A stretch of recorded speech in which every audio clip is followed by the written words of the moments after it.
Friends, today I want you to use the pictures and the clues in the story to guess what animal they are trying to describe.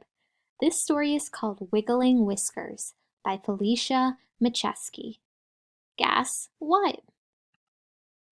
I have big eyes that see well.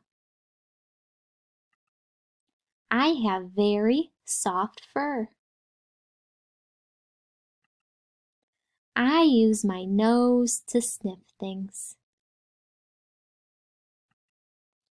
I have strong back legs. I like to eat veggies. My long ears can move around. Sometimes I dance when I'm happy. I have a short, fluffy tail. Do you know what I am? Friends, take a moment right now to guess. What animal do you think this story is describing?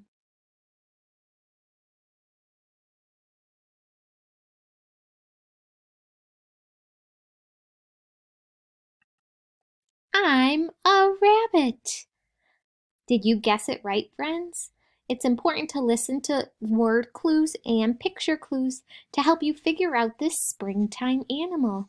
A lot of the times in the spring, we will see rabbits bouncing around our backyards. This is a spring animal, and you guessed it right. It's a rabbit.